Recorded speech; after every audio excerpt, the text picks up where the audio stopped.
Hi and welcome into the quick crash course on the English opening. You guys love these crash courses and you've been requesting English opening for years, but somehow have been putting it off for a long time, but now the time has come. Alright, so the English opening is when white pushes their c-pawn forward on the first move. And a lot of players find this opening to be tricky or too advanced only for Carlsons and Kramniks of this world, but I'll break it down in very simple terms, explaining how to play it as white or how to counter it when you're playing black, so that you know how to handle it without memorizing a ton of theory, knowing the right ways, knowing the right plans for the middle game, and you're ready to go and crush everybody. Alright, so first off, what are the pros and cons of the opening? Now, the big advantage of the opening is that you don't touch any pawns in any close proximity to your king. And therefore, you are super solid. You basically don't risk to face any attacks of your king in any foreseeable future. And that's the big upside of the English opening. That is why it's also more positional. It's a little bit slower, more like about maneuvering of your pieces and outplaying your opponent. And therefore, if you're a more positional player, if you dislike to calculate a lot, or if you don't want to deal with different tactical shots, then English opening might be just for you. The disadvantage is that, again, it's a little bit slower, so if you're a more aggressive and tactical player, you might not like it as much. Anyway, at least you need to know how to counter it playing black, right? So let's talk about this. Now, as both sides in an opening want to put their pawns in the middle of the board, because that's the most crucial area, black basically is left with two options, either pawn to e5 or pawn to c5. Why is that? Well, it's because your pawn from c4 kind of takes away the square d5, so they can't push their pawn there that easily. I mean, they could, but it's just not a good move, because after the exchange, they have to bring their queen, and then after knight to c3, you just win a tempo attacking it, and that gives white an advantage in development, so black does not want to do that. Let's come back to the first move. Now, if black plays pawn to e5, then actually you're playing the Sicilian defense with the white color. And if you like that, if you're playing the Sicilian as black, then it's cool because that's the Sicilian with an extra tempo, good for you. So here the position becomes a little bit more tactical, more interesting, and I'll show you some really cool ways for white to actually add some spice to this opening and to also have a nice bunch of traps for black. If black instead chooses to play c5, then the position becomes more symmetric, more simpler, and to some extent a little bit drawish, but of course, like, you always can count on your opponent. They are generous people, they'll play plenty of blunders and mistakes, and you can still win. Anyway, let's start off with the main move, pawn to e5. That's what the vast majority of your opponents will play, and that's why that's the move that you really need to know. And before we dive into variations, let me just show you in general what you want to do, because that's what you do basically regardless of what black does. You definitely want to develop your minor pieces, just like in any other opening. So how do you do that? Well, you bring your knights out to most natural squares, knight c3, knight f3. As for the light square bishop, quite often you want to fiancare. So you want to play g3, followed by bishop g2, and put your bishop here. Because instead, if you choose to play e3, a more standard move, and try to activate your bishop along this diagonal, then you can see that the c4 pawn obstructs the development of your bishop. So you can't put it out here, as in the Italian game, or here, as in the Rue Lopez opening. And you could play it like bishop e2, but that's a little bit passive, you don't want that. Therefore, playing g3 and bishop g2 makes much more sense, because there is this kind of open diagonal, and the bishop will be really active there. Therefore, I mean, I'll just play some random moves by black just so that you can see the point. So basically, you bring your both knights out, you bring your bishop usually in most cases to g2, then you castle. No, both sides should castle. And after that, at some point, you decide what to do with this dark square bishop. I mean, you want to activate it in most cases along this diagonal, and you need to push the d4 d pawn forward. You can either push it to d3, which is like more a slower way and slightly less aggressive way for white to handle that, but it's also completely possible. Or you can break open the center with a move pawn d4, which is more aggressive. Now you start challenging his center, putting pressure, so that normally leads to a more active game. So this is the overview of what you plan to do in English opening, generally speaking, and that's nice because you have the same setup that you fundamentally are going to use regardless of your opponent's choice. Strictly speaking, you can play those development moves in whatever order that you prefer, but I recommend that you start off by playing g3 and putting your bishop to g2. If you instead play knight to c3, then in some variations your opponent has the option to play bishop b4, pinning your knight down to the king. That's certainly not very dangerous, but you can take away that opportunity from your opponent, and on top of that, we have something in mind. We are preparing some typical IgorNation stuff, a bunch of unpleasant tricks. So let's start off with pawn to g3. Your opponent now plays something, let's say knight f6, you play bishop g2, they play knight c6, they're just developing, and now you play knight to c3. By the way, you can notice that there is a nice harmony of your pieces. Your pawn controls the square, so as your bishop is putting pressure on this diagonal, but also is solidifying control over these squares, and your knight is also adding pressure to the same squares.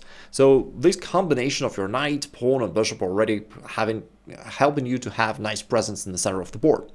And now, black wants to develop this bishop somewhere, right? Two most natural squares for him to develop it would be either bishop c5 or bishop b4. And in both cases, we have some unpleasant ideas for your opponent. If he chooses to play bishop b4, which is fairly common, you can then play knight to d5 and somewhat counterattack your opponent right away. From d5, the knight is putting pressure to the bishop, possibly to the knight, and if black ever takes here, which is the most played move on amateur level, and it's also wrong, because after that you recapture with a pawn, and now black has to face the other issue. Now they have to deal with the other knight. And what do? If the knight comes forward, then strangely enough, that is actually a losing error. Although normally you do want to play forward in chess, but in this particular case, that leads to two funny twin variations after e3. You just keep attacking his minor pieces, which are a little bit, hanging and a little bit vulnerable to your attack. Now, the knight can go either here or here, right? There are only two squares where it could possibly go to, because your opponent is doing a good job taking away the other two options. And if the knight goes here, you can now double attack these two minor pieces by playing queen g4. Pretty cool. You attack them both. Quite an unusual double attack, by the way. I don't think I've ever seen anything exactly like that. So it's pretty nice, and therefore you win one of his minor pieces. If instead, let's take it back, your opponent chooses to retreat to b5, then you play queen a4 with all the same ideas, double attack these minor pieces, and once again you grab one of them. Finally, if your opponent chooses to retreat back to e7, then you still have the way to make his life harder by playing knight f3, hitting this pawn on e5. And the most natural move for black to defend it would be going pawn d6, but you still win with the same left hook, queen a4, again with a double attack, this time to his king and bishop. So somehow this bishop on b4 stands a little bit further away from the rest of his pieces, and therefore it makes sense that you keep attacking it. Now let's take this back. What if your opponent chooses to take this pawn instead? Well, then you could take his pawn, and that would be perfectly great for white. That would also open up your bishop to attack the knight, so that's a decent option. But even trickier is to play queen b3 here, once again targeting the same two minor pieces, which are somehow always a headache for black in this line. And the knight can't easily go away, because then he'll lose the bishop. If he tries to defend the knight, then after e4 you still force it to go away, thus winning the bishop or the knight on the next move anyway, and you win again. If your opponent is lucky enough to avoid playing bishop b4 against you, then he'll probably choose to play bishop c5, because that's the most natural square for the bishop in lots of different openings. In this position, you definitely could just use your standard English opening plan, just play knight f3 and castle and play maybe pawn to d3, and life's good. But instead, I'd recommend that you adjust your plan a little bit. He's got this bishop on this diagonal, and you can blockade it by going pawn e3, so that this bishop is completely dull here. Now your pawn chains are restricting the bishop completely. And then on the next move, you then can bring your knight out to e2 in this case, filling the gaps in your pawn structure so that you're compact and solid. And after that, as you both castle, quite often you actually have this strike in the center d4, which gives you one more tempo attacking the bishop, and it often leads to quite advantageous situations for you. For example, if he chooses to play bishop e6, which looks good for black at first, he hopes to grab your pawn on c4 on the next move, but that actually backfires because you strike in the center with a d4, counter-attacking him, and now he's got to do something about that. And after the bishop goes to any square, you then keep pushing the pawn forward, and this time that's a double attack to these two minor pieces. I mean, I don't know why really in all these lines they somehow always seem to lose one of their minor pieces, but that's the reality of it. So hopefully after watching this video, you'll also be more enthusiastic about trying the English opening in your games.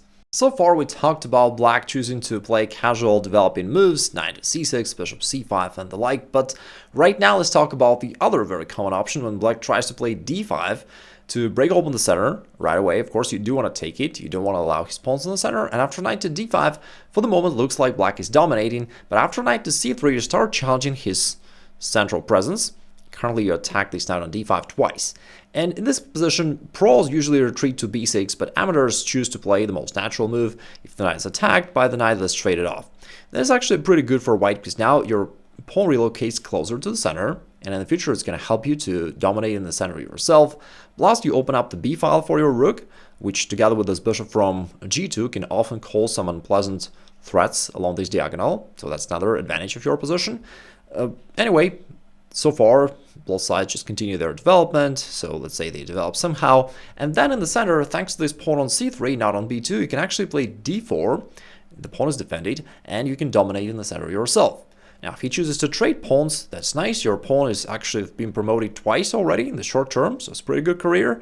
And now you have the only pawn in the center. You can also always play e4 and dominate in the center completely. From there, your pawns are always ready to harass his minor pieces and ensure your space advantage, so life's good.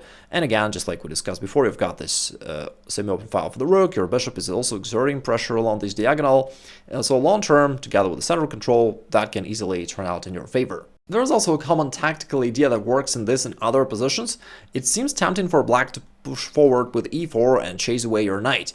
So at this point your opponent feels optimistic about his position, but after knight g5, before he knows it, he's done. Basically attack this pawn twice, therefore either you grab the pawn and get a winning positional game, or if he tries to defend it with the other pawn from f5, then it exposes his king along this diagonal. Now the king has to go, and after knight f7, basically your opponent also has to pack his things and go, because now you won the exchange. This queen on f7 is very active, he controls and attacks in different directions.